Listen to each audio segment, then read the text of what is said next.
सुलभा मन ही मन भगवान को कोसती है, पूजा नहीं करती।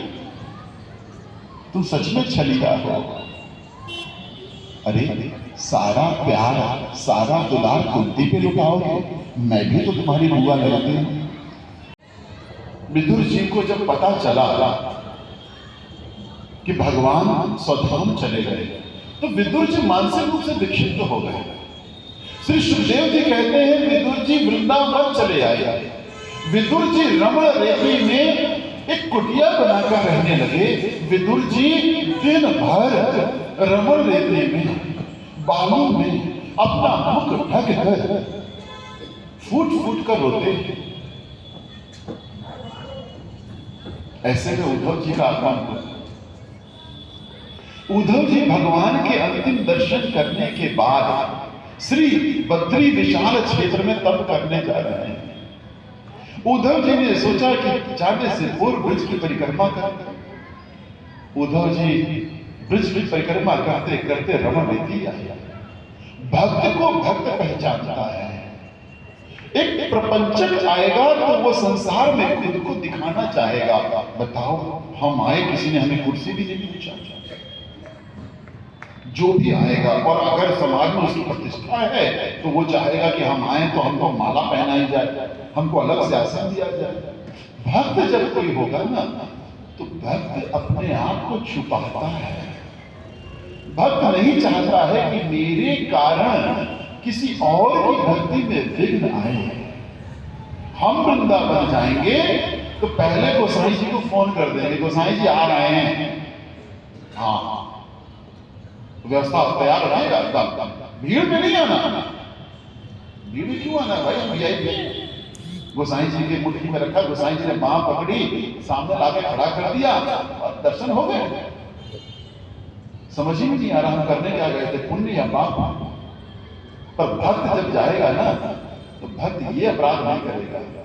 तुम्हें क्या पता उस भीड़ में कितनी कर्मा है, तुम्हें क्या पता उसमें कितने सूर्य हैं।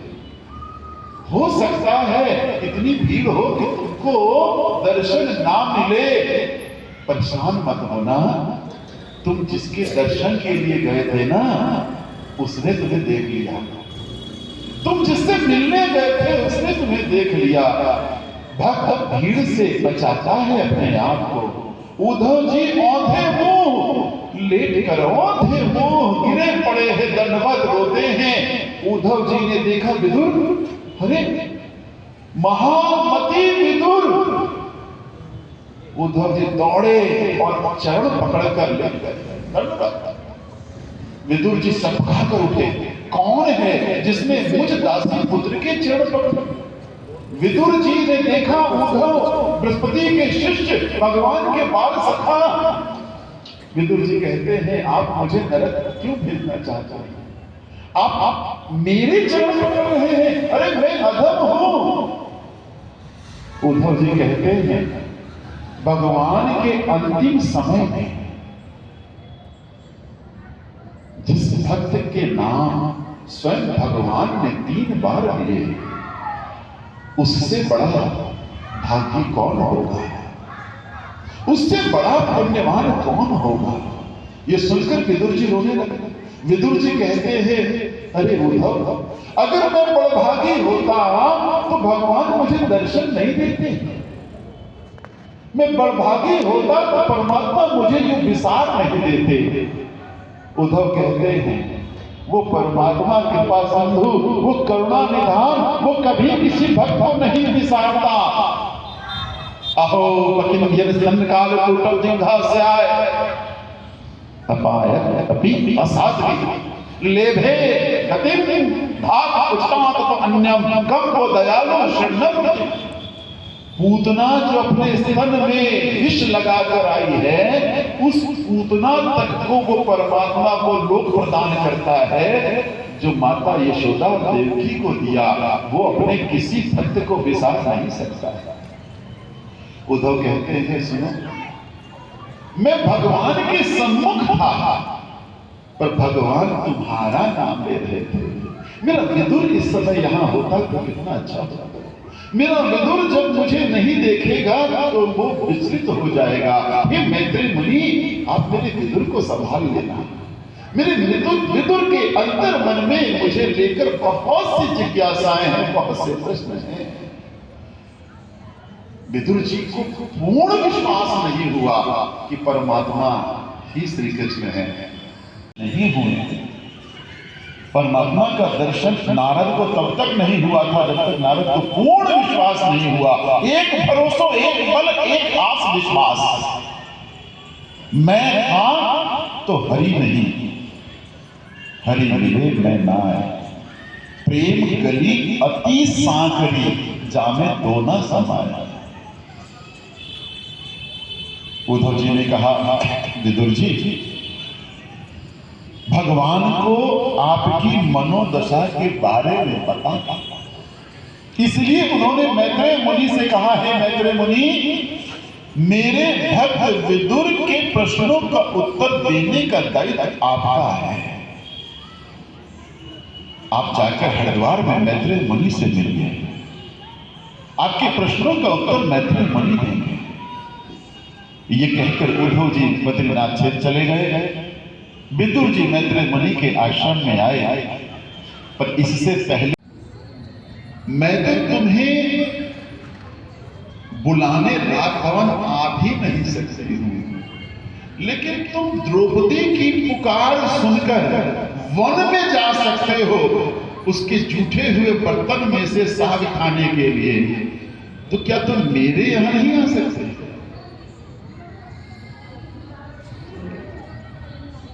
विदुर जी संध्या पूजन करने के लिए नदी में स्नान करने चले गए।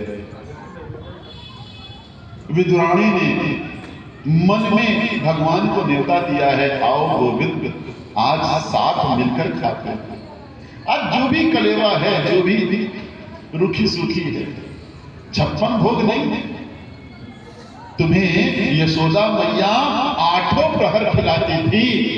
मेरे पास ग्वालन का माखन नहीं है, मेरे पास मिश्री नहीं है, लेकिन भोजन बनाने जा रहे हो, पति को भोजन कराना है ना, और परमेश्वर भूखा रह जाए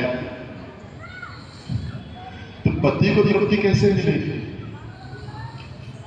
चूल्हा लेपन करती है, आंगन बुहारा, चूल्हा लेपन किया, स्नान करने गई है, स्नान करके भोजन बनाएगी।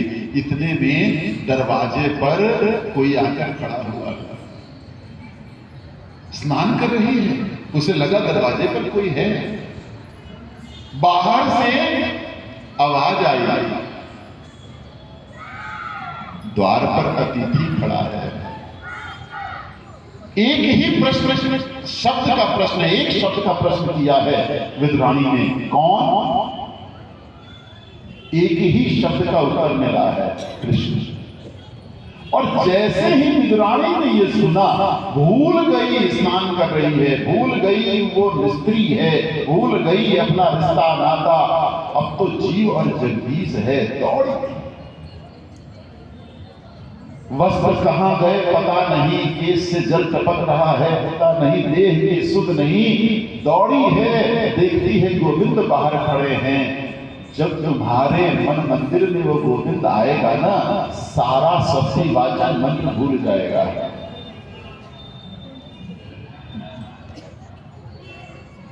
कोई स्वस्ति वाचन नहीं, कोई स्वागत मंत्र नहीं। अब आए हो, मिल गई फुर्सत, ग्वालियों की मटकी फोड़कर अब तुम्हें फुर्सत मिल गई है।